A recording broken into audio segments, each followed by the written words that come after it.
Hello, everybody. Welcome to the final webinar for the My World 2030 Asia Pacific program.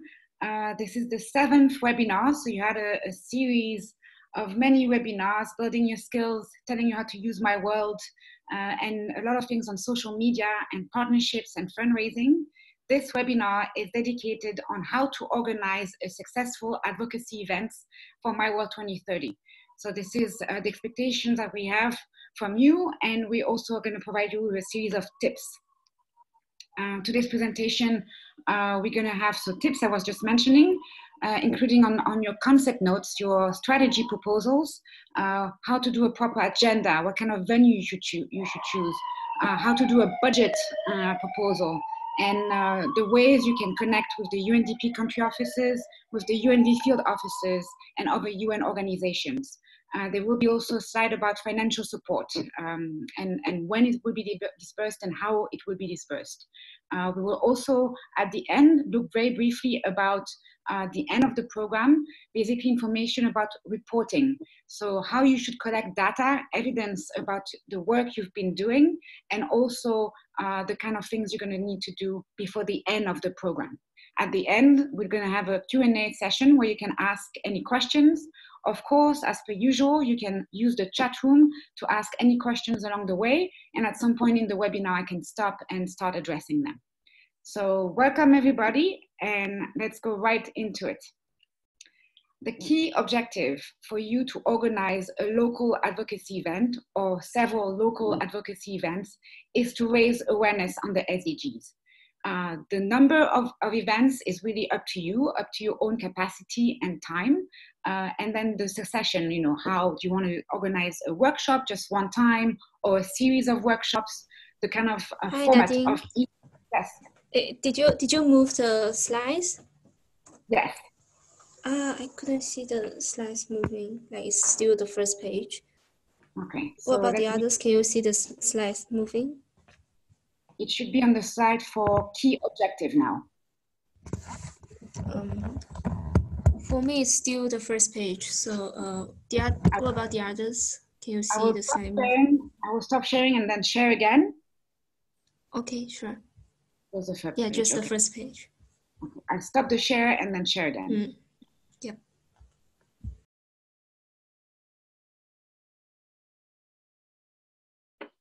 All right. How about now? Yeah, I can see the key objective now. Great. Yep. Please continue. Yep. Thank you. Very good. So I was showing the agenda and the succession of things, so I just explained it. This is going to be in the PPT presentation, so you can go back to it if you need later. The key objective of your event is to raise awareness on the SDGs. As I mentioned, the shape and format of your event is really entirely up to you. Some advocates in the past have organized a SDG roadshow, so some kind of mobile presentation of the SDGs, of My World, and so on. Others have organized an SDG photo exhibition. Some others have done like specifically an online outreach. So really the shape and forms of your event is entirely up to you. I think a mix of online and offline activities is the best. And it's really the purpose is to share the work that you've been doing so far. So maybe some information about the vote collection. How many votes are there in the Philippines? How many votes are there in your city in the Philippines? What kind of results do you see emerging? What are the key trends on the survey?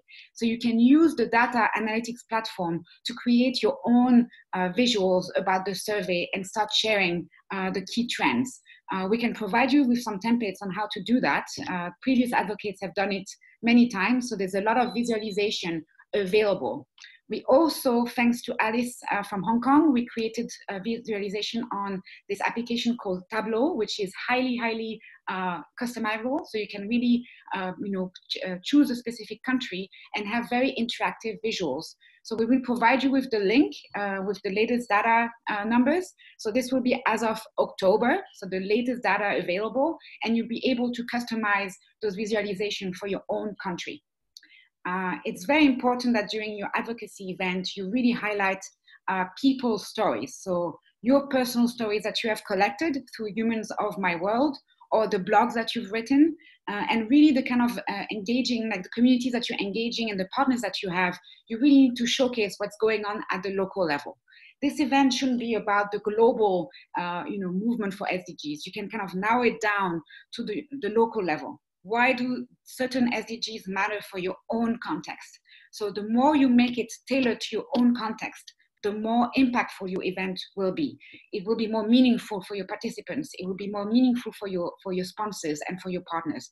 So it's very important to connect, of course, global advocacy with local actions, and really try to bring the personal stories, the stories about the people around you and why they matter for your own context. That's a very important point. I'll give you tips about what to do before, during, and after the event. But I really wanted to mention that if you have the choice and the chance to really create some advocacy videos and create some like content beforehand, before your event, it really bringing like the stories of Humans of My World, for instance, would really be very impactful to raise awareness on the SDGs before the event. The event is really about not really handing over your work, but really thinking about making your work more sustainable, more impactful. Once you stop the program, you are of course going to continue your local advocacy work on the SDGs, but can you bring together the right partners, bring together the right sponsors and donors, raise awareness among the right people so that you can call them to action, so that you can inspire other people to take action on the SDGs. So your event and the design of your event are kind of like, sharing, handing over, inspiring other people to act on the SDGs should be a key feature of your event. What does a good event proposal look like? So here we have identified from A to G a few key features. So Suki and I have been reviewing all of your proposals. The results for the funding will be announced next week. But in the meantime, we wanted to show you today kind of the key features of like a good proposal. So some of them were about, having a very specific SDG focus. Here, Suki mentioned in Myanmar, it was on SDG 3, good health. Some others have had like a very clear impact assessment and indicators included in their proposals. I think, Fali, you're here from the Philippines. That's your proposal that we listed here. Having a very detailed timeline. How are you going to organize your events? On the day itself, what is your agenda going to look like? Having a very detailed view of what's going to happen, when it's going to happen, is key to organizing a successful event. You always need, for instance, we took the example of the Gantt chart. I'm going to talk about it in the next slide, but really trying to organize yourself and your time so you don't have like big problems. A good stakeholder mapping, this we talked about in the webinar 6 on fundraising and partnerships, how to do a proper stakeholder analysis, being very comprehensive in the way you engage partners, not only youth groups around you, but also partners from the government. Here, I gave the example of Fiji. Karishma, you did a good job at listing all the governmental institutions you can actually engage in the process of organizing your event. Another example was in Bangladesh, Arjan did this proposal where he is engaging indigenous groups. So having a focus in your partners and in the participants on marginalized groups is essential. In my opinion, you should have a quota of people, of participants to your event that should be from vulnerable and marginalized groups. So not only necessarily indigenous groups, but persons with disability, young women, and all kinds of people with vulnerable status. So that can be economically disadvantaged people, this can be refugees. We again have a couple templates on how you can create a balanced participation in your event.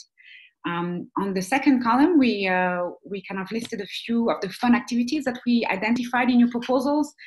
There was an example of a SDG quest and kind of an entrepreneurial taste challenge related to the SDGs in Thailand by Prima. In Vietnam, I think Quinn, you are here, you had a good example of a SDG tour and a youth engagement summit that you want to organize. Many of your proposals had very fun, good ideas. We encourage you to be as creative as you like, and really trying to find a format, find activities that really work for your participants. So don't try to copy each other necessarily. Try to find models, templates that really work for your context. Point E was about a detailed budget plan.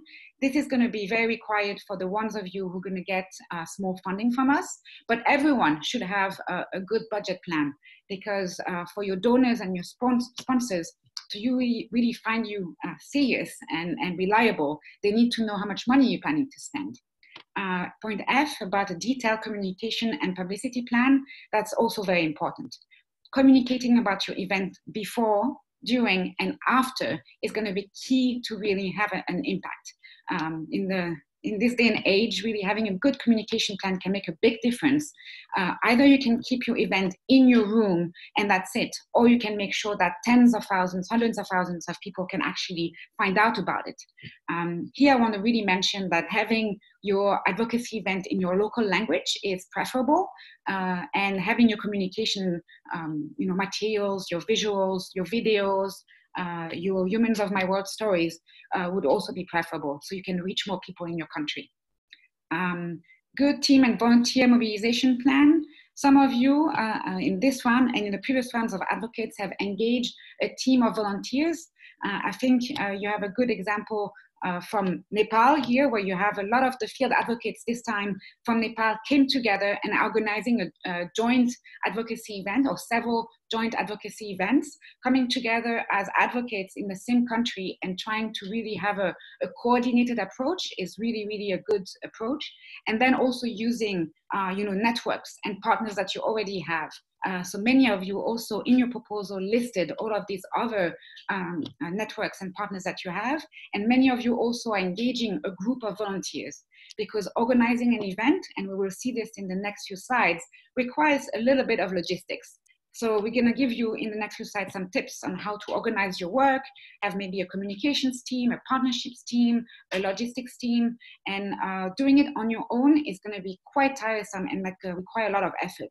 If you bring in other volunteers, as mentioned before, you can give us a list at the end of the program, and you certify that they've helped you organize your event and otherwise helped you in this program. And for a reasonable amount of volunteers, we can produce a certificate of appreciation from the UN with all of the UN co-conveners logos. So I wanted Suki to maybe go into more detail in a few proposals. So Suki, I'm going to hand over the floor to you. Oh, sure. Share your screen. Yeah, okay, I can share my screen. Yes. Can you see my screen? Not yet. Okay. Yes, so, yes we can. Okay. Yeah, great. So here I will show some good examples for the proposal writing for reference. So all good examples are from all of you, so I will show some in details. For the first part is we need to be clear about the purpose of this proposal. So for the proposal writing, the first thing is for you to understand, to have a clear concept of what you are going to do in the preparation phase during the event or any follow-ups. And the second purpose is for us to understand what you were going to do, and is it make sense? Is it actionable, so that we can have a better idea how can we support your idea, your event. So here, I would like to go through the proposal, the concept notes from Philippines. I think she's here today, which is really good. So for the beginning, we can see she mapped out the very clear all the objectives and have the indicators, which is really good. Like for numbers, it's very easy to quantify and very clear impact. So you have objective indicators and all these kind of details. And the one is really good is also you are presenting in a table format, which is very easy for audience to understand what you are referring. So the next part about the target audience segmentation. here, the stakeholder mapping is also the part I really like. So you can see there's a priority and engagement strategy. So you will have better idea for each stakeholder, how can you engage them by email or talking, how will be the frequency of the engagement. And also for us, we will be very clear. So what which stakeholder did you reach out and how you are going to engage with them. So this is something we look for in the proposal writing. And the next one is the event schedule. Here, so many of you didn't include the number of participants, which is also kind of important information. By including this information, we will know the scale of your event and see like the supporting, what kind of things we can help. That's also here I provide a comment is like for the scope, it's good to include the scopes, but it will even better to include the city. That's so we can know like which areas you will be able to reach in your event, in your like advocacy efforts. The budget proposal is also very simple but clear. Like you'll see what kind of item includes and the quantity of the item and the cost. And note that for some budgets, we may not be able to provide. For example, we won't provide a budget for those inviting speakers or venues because so you can use a good presentation on your proposal and try to invite speaker for free. But we do provide some small funding for logistics, this kind of stuff for selected proposal. So this is one of the good examples. And it's very concise, only 3 pages, but all the information is clear and we can easily understand what you are going to do. And here's another proposal from Hong Kong. It's also from Chi Chi. I think she's not here today. It's also it's slightly longer, the proposal, but it's almost similar for those elements we are looking for. So I will see she also quantified the target audience reach, which is good that we have number, it's clear to see. And for the later parts, also for this list of upcoming events, I understand not everyone are going to organize so many events, but here's, if you are going to organize more than one event, it will be clear to presenting a table like with all this information and maybe at your location. And here the part I really like is they have the remark. She has remarked for different events, like the events she organized and the events she plan to attend, so that we can understand what's happening and what kind of like event engagement is it. So that's the part we are looking for. So this one, and also she also include very detailed and clear budgeting plan, also presented in table format. You can see like SDG goal printout or with limitation. It's very clear and it's very sharp. We can understand like in a second. That's the way that to present your proposal. So I will show another one very quick for the proposal from Prima from Thailand. So here she includes some details of activities which does not exist in the. So these details will be very appreciated because it's also a way to give you the sense how you're going to organize the event. It even include like what kind of ice-breaking game, like to share the name, school year, this kind of information is very detailed and actionable. We can see, okay, so when you hold this event, what's going to happen? And that's the sharing for some proposal. I think you may take the floor. Thank you, Suki, for presenting these 3 proposals. Of course, I want to highlight that there were many good things about many proposals. None of the proposals we showed were perfect either, but these are some good practices and they were really, really good. I'm going to go back to the presentation. Let's see if I can share my screen again. Yeah, I'm finding a way to stop sharing. Here we go. Okay. Is the sharing working again? Yes, yes. Very good. So about the funding, let's see if I can, go to the next slide. So as mentioned, the final results will be announced next week. You will have, after this webinar, the opportunity to submit a final revised version by this Sunday, 3rd of November. And early next week, we will make the final selection for the proposals. For those of you who are going to be selected, there's going to be a very detailed guidance note with how to get the payments and the reimbursements. There are going to be two options for reimbursement. One is a reimbursement to the advocate directly upon receiving the receipts. They're going to be, it's a 4-page guidance note, so you're going to have detailed rules on how to submit those receipts. The other option is a direct payment from UNDP country office to the local supplier. So for instance, if you are buying some standees or some banners and you're producing them with a company in the country so that we don't have any exchange fees, let's say in Vietnam, you're going to use Vietnamese dong with the country office, so there's no loss of money during the transfer of the money phase. So there are going to be two different options. In the guidance note, you're going to be explained what are the pros and the cons of each option. But, again, it's not going to be for all the advocates because we have limited funding available, but for a selected number of you. Suki mentioned this a little bit in the first proposal she talked about what are reasonable and unreasonable items, depending on what is going to be eligible for reimbursement. Indeed, a fee for a guest speaker, we cannot really reimburse. This is not according to UNDP rules. Even for our own events, we don't provide speakers with a fee. We often provide them maybe with transportation costs and accommodation costs, but never for a fee. At the UN, there are no paid speakers.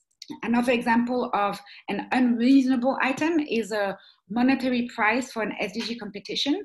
So if you want to maybe organize an entrepreneurship SDG competition and provide seed funding to the winning team of X amount, this is not something that this program can support.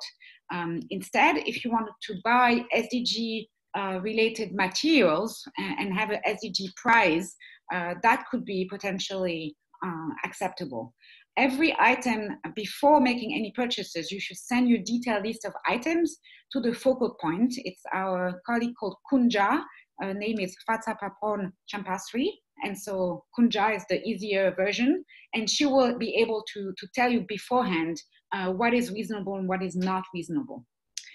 Any spending that are made and with like some kind of conflict of interest, for instance, if you have your personal website and in your budget plan you have a budget line for improving your website, if it's for maybe creating a My World page or something related to the SDGs on the page, that might be maybe acceptable. But revamping your entire website, that is considered money that would be dispersed for your personal business benefit, and that cannot be acceptable. In the guidance note I mentioned, there's going to be a list of acceptable items and a list of unreasonable items. So it will be very clear to you. In the budget proposal that Suki just showed to you, they were all pretty much acceptable. Everything related to promotional material, designing a banner, producing a banner, creating some flyers, printing, pens, paper, all of this are acceptable items. If you did not receive funding, so by next week, once we have made the final selection, you can and you should still organize your event. A lot of the events from advocates in the last phase were actually organized also without funding. You can get a venue for free if you do a smart partnership. There's a lot of things you can do at either extremely limited cost or for free altogether. So for those who will not receive funding, we still encourage you to organize your event. You will still get support from us. We'll still help you maybe design your agenda and we'll try to help you as much as possible. And again, unfortunately, there's not funding for everybody, but even though you don't get funding, there's still an option for you, even to organize a small workshop, a discussion on the SDGs in a cafe. There's really options for everybody, even if you didn't get funding. So here are some tips on things you should keep in mind when you're organizing events. So I organize my tips before the event, during the event, and after the event. So, I myself, in the past 10 years I work at the UN, I've organized, I don't know, thousands of events at this point. These are some of the tips that I, think are really important to you. Communications will be before, during, and after the event that I mentioned a bit earlier in the webinar, and this is very important. But having a good, sound strategy proposal, having your thoughts organized, having a good vision, very clear objectives, like the proposal from Fali, with indicators, measuring what are you trying to achieve, and putting numbers behind it. I think that's very motivating and that's very structured. So if you draft a proposal, you can extract the valuable information and put it into a concept note for your partners. And if they see that you are very well organized, that you have a clear vision, clear objectives, you know what your target audience is, you have stakeholder segmentation, they will really find your proposal more appealing because it looks more serious. It looks like you've done your research, you've really looked around you in your context, who are the main stakeholders. So with a proper stakeholder mapping, building on your own networks, on the own partners you already have, all of this, what makes a good project proposal are going to make you look very serious for donors and sponsors. Having a very detailed timeline, as Suki mentioned, is very important, and also a bit of a rundown of the day itself, an agenda. I think that also gives a sense to partners and donors that you are organized and that you really know what you're going to do. Of course, if you have a key partner that wants things, was going to be sponsoring you in some way, giving you a free venue, or if they want their logo onto the communication material, if they want a specific speaker in your event, it's very important for you to be also adaptable. But you shouldn't adapt and take on board all the comments from every partner. The main partners, the key partners, are the ones where you should incorporate it and adapt it, and make really, it's not just you organizing the event, but create a partnership around your event and make them feel they're part of it. Create ownership. That's going to really make your event more successful. Having a detailed agenda and having a concept note. So when you're reaching out to partners, you should use the partner letter template, or you can use your own templates if you have some. This template was shared in the previous webinar. It's available also, the link in the guidebook, if you don't remember. So you should send, if you're going to ask a partner to co-organize an event with you, and if you want some specific support from them, you should have a detailed agenda and a concept note. The concept note will include a lot of the information you have in your strategy proposal. It needs to have basically the 5 W's and the why. So basically, who is organizing the event? When is it going to take place? What is it about? Where is it going to take place? What is proposed? What are the activities during the day? What is the detailed agenda? So a good concept note will have all the information that they need to make a decision. At the end, don't forget to include your contact details. How can you be reached? Showing them that you have a good communication plan and that you're really planning, you're taking this seriously, is really, really important to get people on board. We really encourage you to invite speakers for free. If your event is well organized, I'm sure you're going to find relevant people. A good speaker could be someone, in certain countries we may be able to facilitate a speaker from UNDP, but this will need to be organized well in advance so that we have time to reach out to them. Of course, it will be, if they're not available, if you organize your event on a Sunday, unfortunately, UNDP and UN staff in general don't work on Sundays, and it's family time, so it may not be possible. But if you have an event during the week, you have a good agenda and concept note, it's very easy for us to reach out to the country office and maybe try to find you a speaker from the UN. It is always possible, if your event is taking place during somewhat business hours, to also have someone from the Bangkok Regional Hub. If you have a Skype conference facility, and if we can, like maybe a webinar style where you can actually add with a screen, it's also possible for someone from the Bangkok Regional Hub to come and present about the initiative or about the SDGs in general, do some kind of introduction, a welcoming of the participants.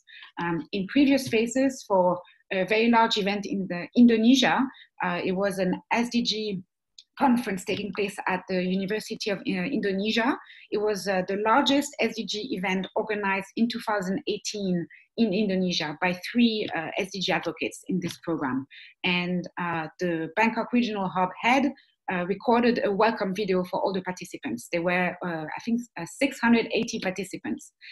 In this case, it was not possible to have someone from the UNDP country office in Indonesia speak because it was on the weekend, but we had at least a recorded video.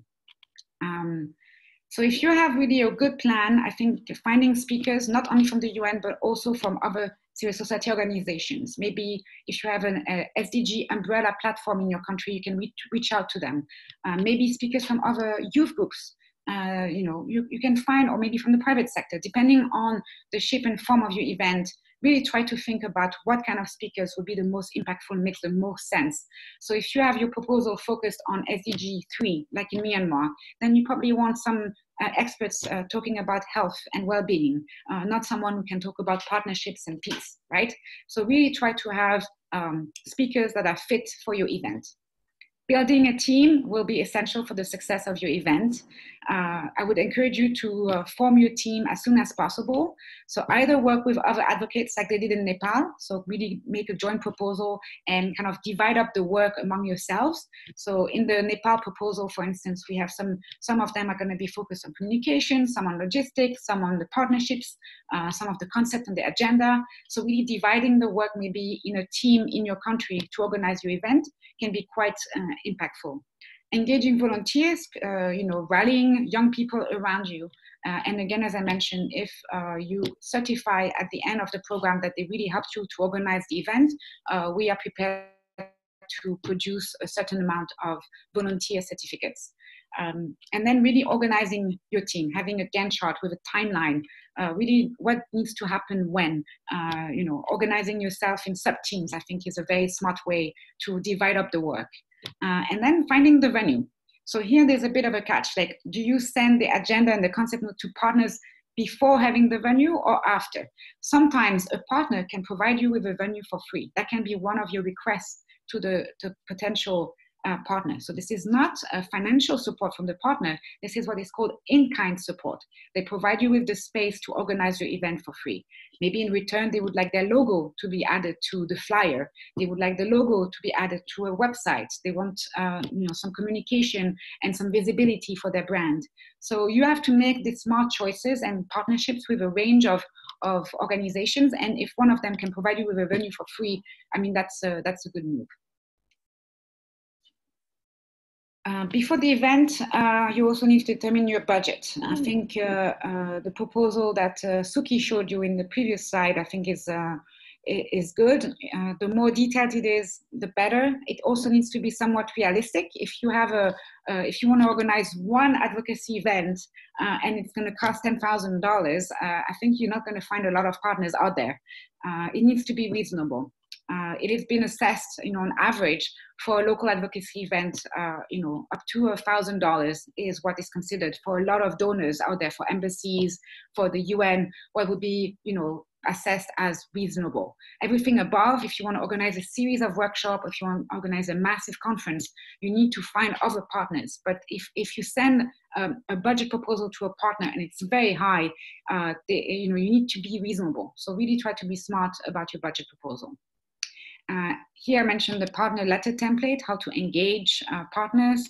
Please watch the webinar 6 on fundraising and partnership opportunities. I gave a lot of tips on how to engage partners in a respectful manner, so you can build trust, and that this is not just a one-off partnership, but you can build trust over time. So really, please go back to that webinar if you don't remember some of the tips on good partnership principles. So if you send a letter to a partner with a lot of typos and mistakes and the wrong date, and instead of 2019 it says 2017, all of these things will matter in the decision making for this partner to engage with you. So really try to be, maybe instead of engaging 40 partners, focus on 5. So it's better to have fewer partners that are reliable, that are going to support you over time, instead of having too many partners that it's going to be hard to manage. Again, go back please to the webinar 6. I was mentioning about maybe identifying some free partners. That also is true for your communication plan. There's a lot of marketing and media partners out there that you can reach out to and who will support your event for free. Maybe some kind of websites, or there's a lot of Facebook groups, there's a lot of marketing businesses that would be very happy to actually do this pro bono. But again, you need to start reaching out to partners as soon as possible, because these kind of things take time to take shape. You can create your own website. This has been done by a few advocates in the previous phase for the event and for the engagement. Websites such as WordPress and Wix are for free, and they are very easy to use.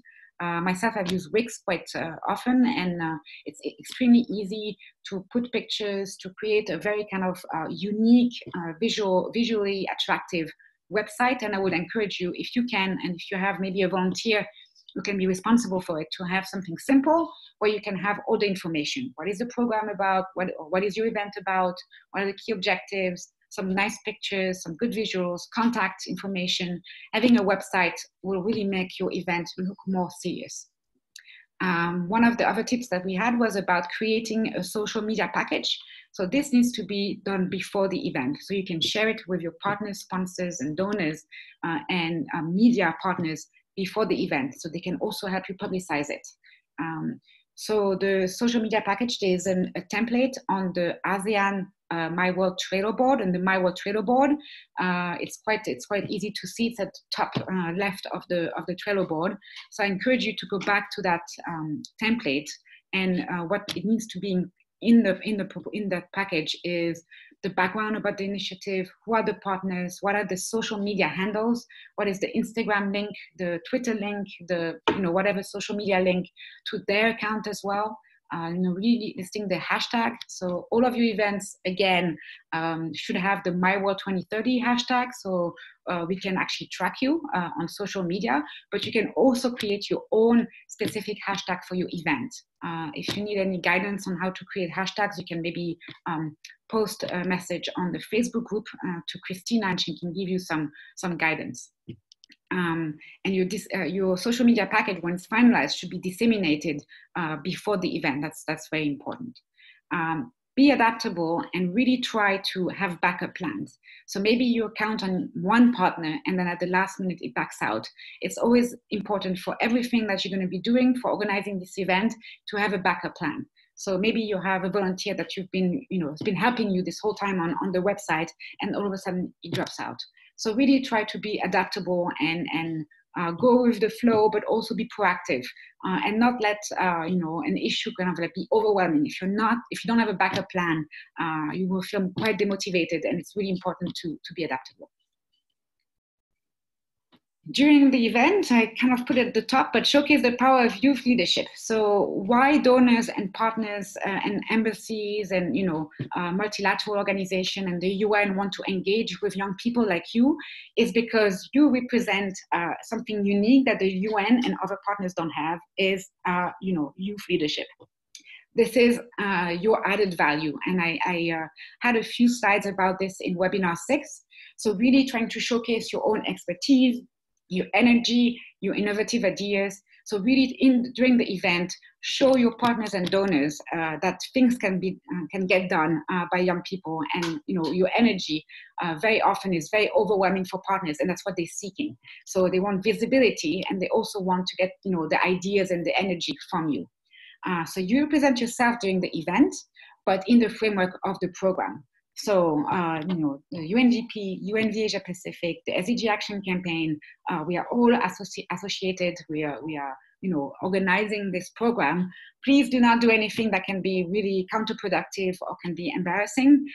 If you have any doubts at any point, feel free to reach out to us either via email or via Facebook Messenger, ideally via email for event-related matters. If you have a doubt about how to go about things or how to engage a partner, we can provide you with tips. So while you represent yourself, you also represent the program, and more largely, you also represent the My World 2030 and the Act for SDGs community. So you're part of this global group of changemakers, thousands of organizations. So please try to keep that in mind. During the day, make sure that your donors and sponsors have a specific spot in the room, that there is a specific volunteer that is responsible for welcoming them, making sure they know what's where. You can give them a tour when they arrive. They should be introduced to the key organizer of the event. In the case, for instance, if you're organizing an event with a university, and in the case of Indonesia, I just mentioned the dean was there, and it was very important to give him like a sense of ownership of the event, and for him to be proud to be associated with the event.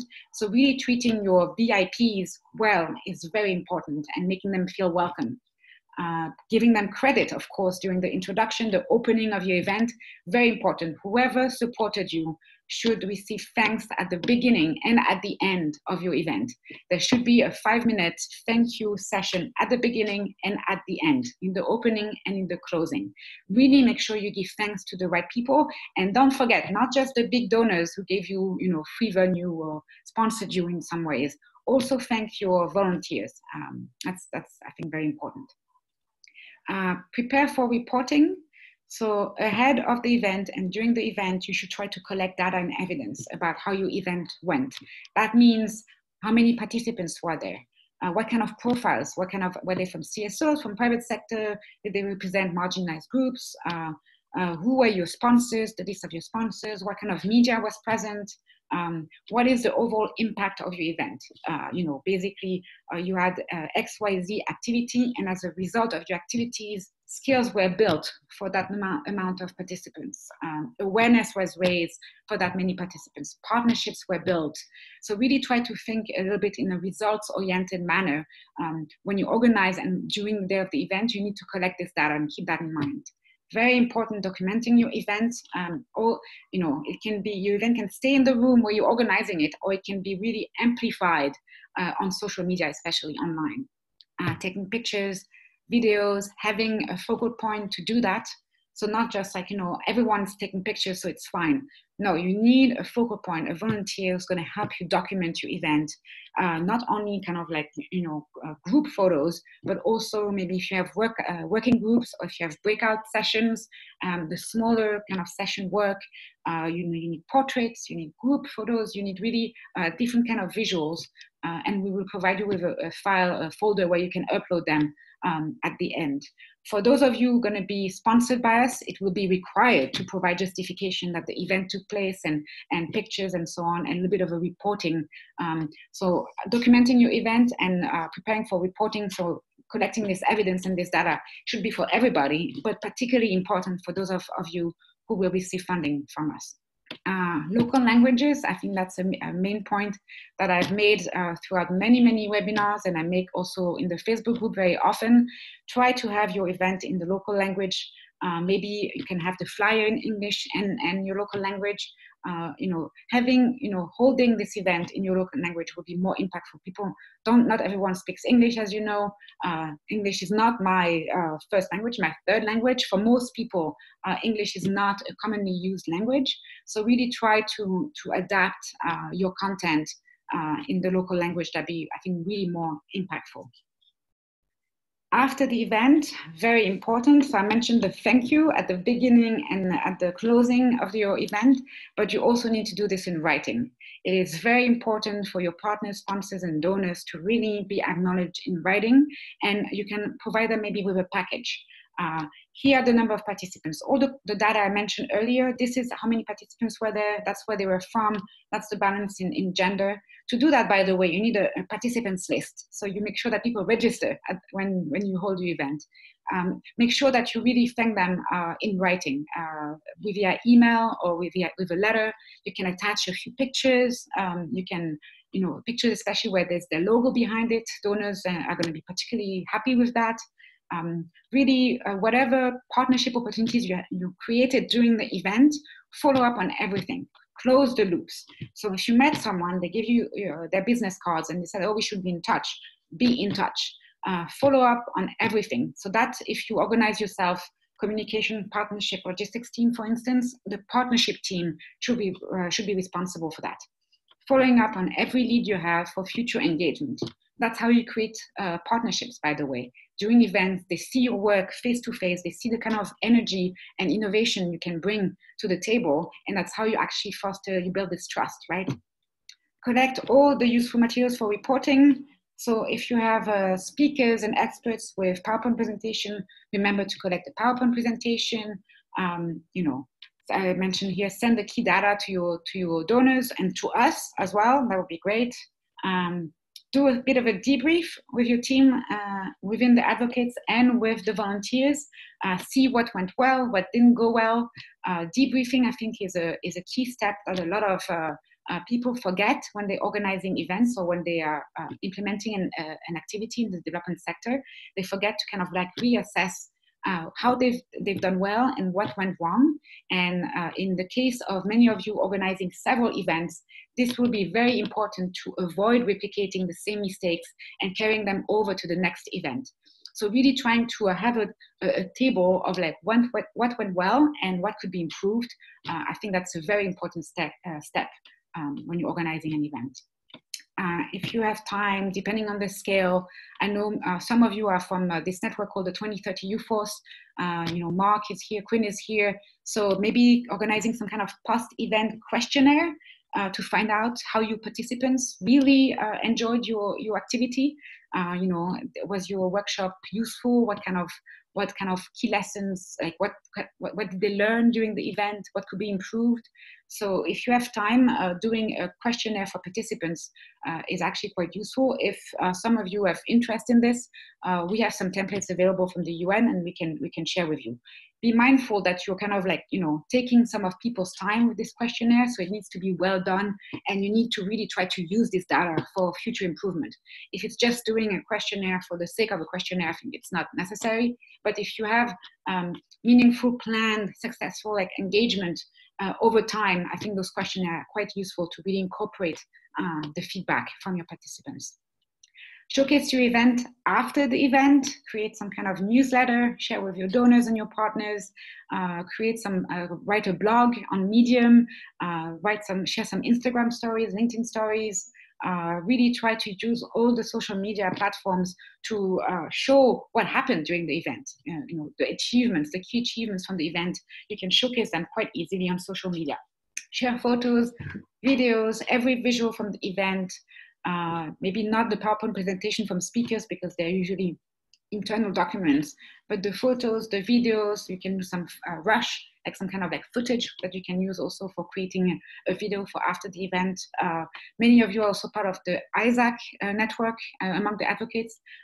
Check out the ISAC Facebook group and see the kind of outreach they do. I think the ISAC Asia Pacific conference from this year in March had a good example of after the event, creating these advocacy videos to showcase what happened and the key results.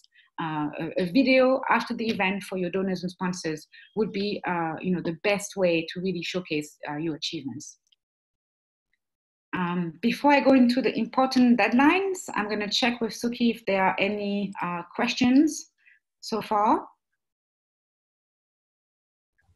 There's no question in the chat room so far, so you may continue and we can see if there's any question at the end. Great. So I would like to encourage everyone in the webinar right now to start thinking about the questions you may have, and please start writing them in the chat room so we can address them in a bit. In the meantime, I'm going to remind you about the important deadlines, and you have those in the guidebook. So this is nothing really new. The deadline to upload your updated strategy is going to be this Sunday, 3rd of November. Suki, I, and the rest of the UN co-conveners will decide on the successful funding for you next week, and the results will be announced in the Facebook group. So you don't have to remind us or send us email. The results will be announced. Everyone will be informed in due time. For the people selected among you, you will receive a separate email with the guidance note and all the different rules and steps you need to take to actually get the disbursement of the funds. Your events, I know some of you have already organized events in the past few weeks, so they will count as well. So I'm going to share, in the next few days, I'm going to share a table where everyone can start registering the events that they've organized and where they had a component on My World 2030. But the events should be organized within the framework of this program between now and the mid-January, no later than mid-January. I think we have one exception for Prima, whose dates for her event in Thailand is the 24th of January, but this is almost too late for us to really be able to take it into account. Because we have the next phase of the program, it's organizing your events, supporting you, but then there's going to be also reporting with a final evaluation survey and with the submission of your final report. So really try to organize your events between now and no later than mid-January 2020. Remember to collect data on the number of participants, their profiles, your sponsors, the media partners, the impact of the event. This is really, really important to do it along the way. If you do it as an afterthought, you will struggle. This is really about, any of you who knows about monitoring and evaluation, M&E. If you do it at the last minute, you're gonna make up some data, and that's not what we're going for. We wanna have a realistic, truthful overview of the impact that you had. So really try in the design, in your strategy proposal, to have those indicators and have those numbers, like expected numbers, and then you can compare after the event or events how you fared compared to what you plan to do. So really try to do this throughout the program, and like as soon as in the design of the program, in the implementation, you collect it during the event, and after the event you have it ready. The submission of your overall final report with a focus on your deliverables. So here I would like to refer you to your terms of reference as a field advocate. So the collection of 500 My World votes, I mentioned this before, the number of votes does not matter to us. We just want to make sure that you've used your partner ID and that the vote collection is a good a good measurement of your impact. We would encourage you to really try to do your Humans of My World stories as soon as possible. There are very good examples that have been shared in the group, also on the other Facebook group with the online advocates. So maybe we could compile some good examples and post it also in your group so you could learn from it. Very good pictures and the nice logos, My World logos and so on. So there's really many good visuals that you should produce. From those of you who haven't written a blog on Medium, I would encourage you to do it. You can do it, based on your work you're already doing on the SDGs, or it could be maybe a story about the event you organized. Really, it's up to you. But those of you who haven't really written a Medium story yet, I would highly encourage you to use it. Those who have must have noticed that they've been shared by the SDG Action Campaign's social media platforms, and we've been retweeting them. So it's going to be used. Sometimes maybe it feels like it's not being used, but I can guarantee you, those of you who have drafted stories, they will be used, maybe not now, but they will be during the rest of the program and also beyond. So they will get visibility no matter what. Your final report should include an overview of your deliverables. That's very important. But also don't forget to mention lessons learned and tips for future advocates. To a certain degree, the answers to the final evaluation survey enables you to do that, but really trying to think about how the program could be improved. How would you have done things differently? What are the good tips that you can give to other advocates so they don't make the same mistakes? So really thinking about these tips and lessons learned, I think is a very good exercise. And you can incorporate those also in your future advocacy work, in the work you're already doing in your NGO or in the organization you're working for. The certificate of completion is going to be delivered to you at the end of the program, provided you have filled out the final evaluation survey. So that should be by Friday, 24th of January. You will have several weeks. You will have, I think, a total of 3 weeks to fill out the survey. And again, this is not just a questionnaire for the sake of a questionnaire.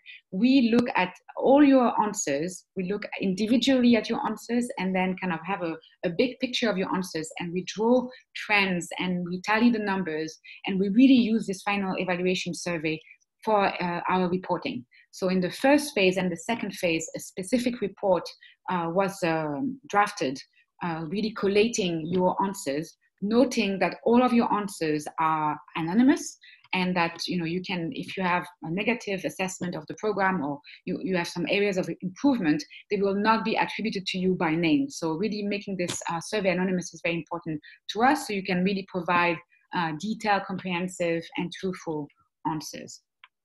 I don't know if anyone has any questions about the deadlines, but they're all in the guidebook, so really have a look at the guidebook.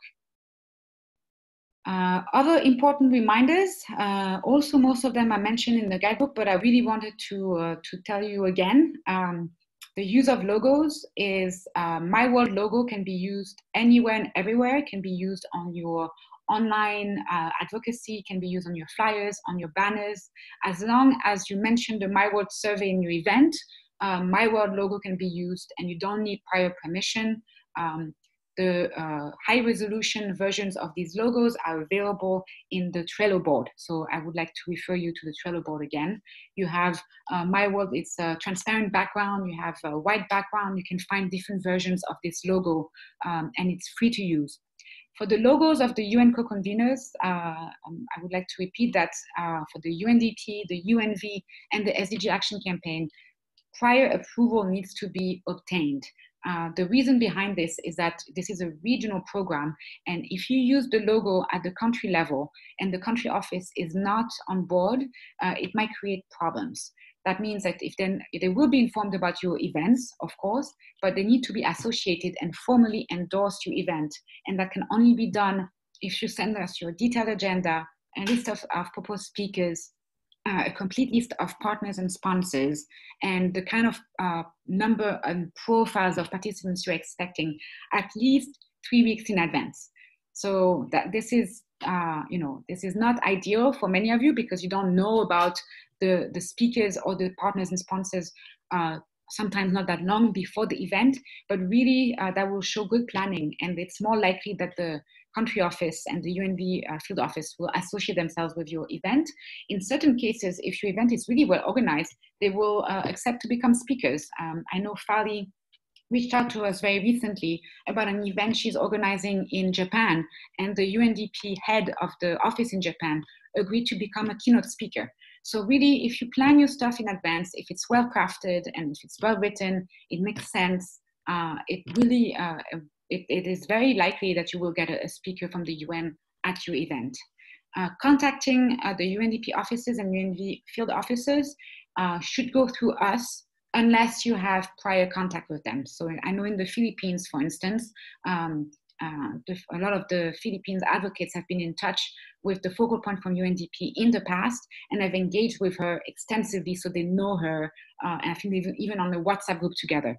So, but that's not the case for all advocates, and it's very important for us to help you do that and facilitate the contact.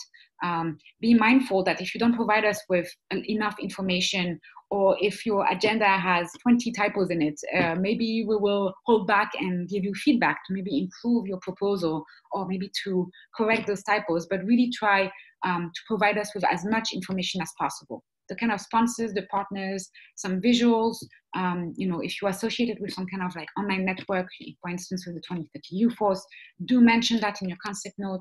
Everything that is your added value, referring you to the webinar 6 again, really needs to be in your concept note, in your cover letter for any partner. Resources, please refer to the guidebook and especially the FAQ section. And also there were some good tips from Christina in last year's Global Day of Action for the SDG Toolkit. So last year in 2018, a specific toolkit on how to organize events and how to really kind of brand them and make them really kind of SDG focused. There were some good tips in that toolkit, and I would encourage you to really go back to it. The webinars from this round, you should really have a look at them. Christina's webinar on social media, on creating nice visuals, on storytelling, all of this is very important for your event. I cannot emphasize it enough. So please watch webinar 4 and 5 and the webinar that I did, webinar 6 on fundraising opportunities and partnerships. You should also refer back to it. And there are webinars also from the previous phases 1 and 2, but I think this is the most up-to-date, so you don't really have to watch them back. If you watch this webinar carefully, follow the tips before, during, and after the event, I'm sure your event will be successful.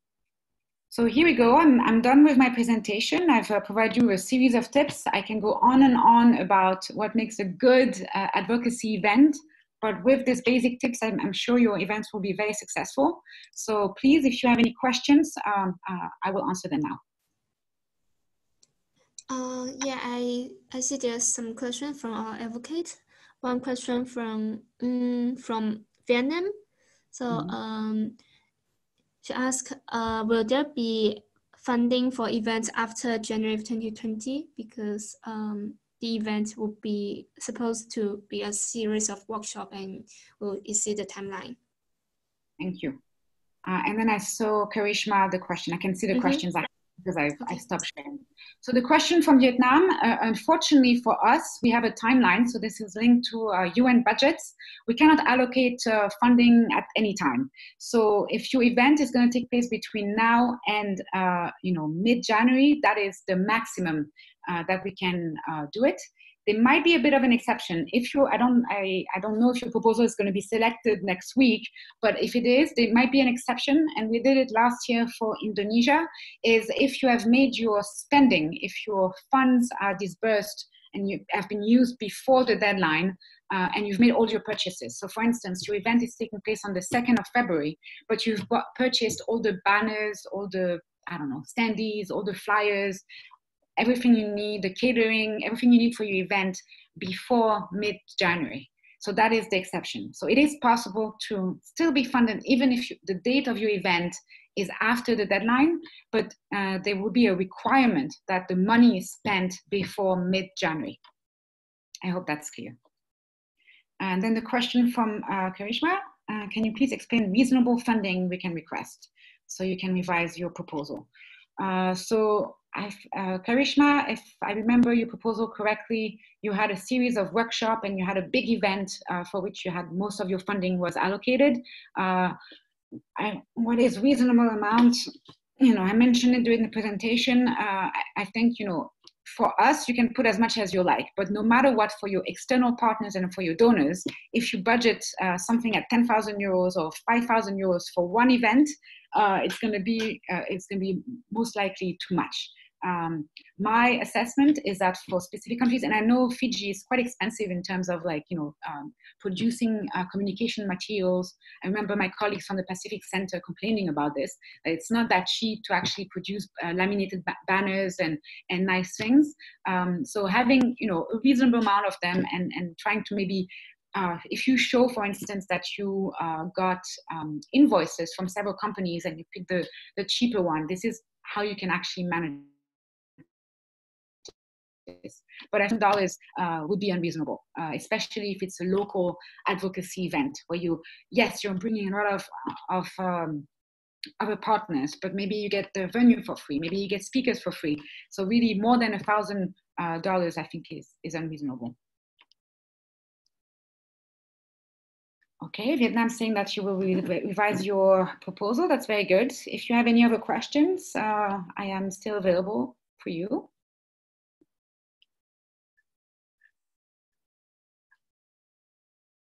So I mentioned it in the slide. You can upload the revised proposal in the same folder. Like the previous proposals have been moved by Suki and they have been revised and annotated, and the comments have been happening on this in a separate folder. If you want to upload your revised version, please just mark it very clearly with the country, your name, and then revised strategy proposal or updated strategy proposal, whatever.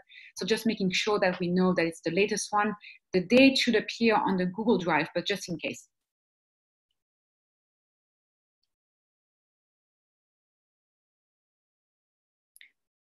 All right, I think there maybe no more questions. To kind of conclude, I would really encourage you, if at all possible, to come together with other people other advocates in your country and try to maybe make a joint proposal. So the example of Nepal, where you have almost all the advocates from Nepal came together and did a proposal, that's been really appreciated on our side.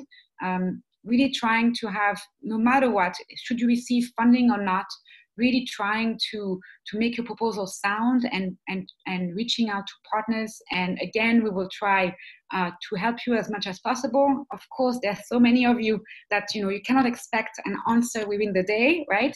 So for important matters that are really individual and personal, please email us, so to Suki and myself in copy. And then for other things where all the advocates should learn the answer to, please use the Facebook group. So the usual kind of system, prioritize the Facebook group for collective answers, the email for individual personal answers, and please try avoiding to contact us on Messenger or Skype or I don't know, WhatsApp or whatever one-on-one, because in this case, that means that either Suki or me don't have the information at the same time. And it's sometimes been a bit problematic because information gets lost. And since there are so many of you, we get so many requests and so many messages that sometimes, we may have missed it in some way. So don't hesitate to ping us in case we haven't replied to you after a full week. Shandy, I see you are asking a question about offline survey responses. During you were trying to collect offline survey, some people put their email on the survey paper, but you forgot to get them to sign. Do you think you should ask them to sign or not? Some of them live in different provinces and I don't have their contacts. So this is not a question strictly related to how to organize a successful advocacy event, but I will nevertheless answer it. If they didn't sign the media release form for the survey response, it doesn't matter because the survey responses are anonymous. So for the offline survey ballots, we do not need neither their email address nor their signature. What you need to make them sign is the media release form for a Humans of My World story or for a blog story. If you're going to use someone's picture or if you're going to record someone and you have a quote and you are attributing a quote, that's when you should get them to sign the media release form that Christina was telling you about in webinar 4 and 5. For the offline ballots, for the survey collection of offline ballots, that is not necessary to have either an email address nor a signature. I hope that answers your question. Suki, if at this point you want to add anything about the strategy proposals and the submission and some maybe big trends that you've seen, this is the time. Otherwise, I think we are going to wrap up the webinar. For me, I think it's pretty comprehensive what you presented, so nothing to add. I think I'm good to end. Thank you, Suki, so much for being here and helping me to manage the chat room. Thank you so much, Suki, for also reviewing all of these strategy proposals. Everyone, thank you so much for attending this webinar. And for those of you who are going to watch it, the recording, I hope it's going to be useful. Again, the recording of this webinar is going to be available in the Facebook group, and we wish you the best of luck, all of you, to organize your local advocacy events, and we will be in touch in the Facebook group. Everyone have a wonderful evening, and thank you again for attending.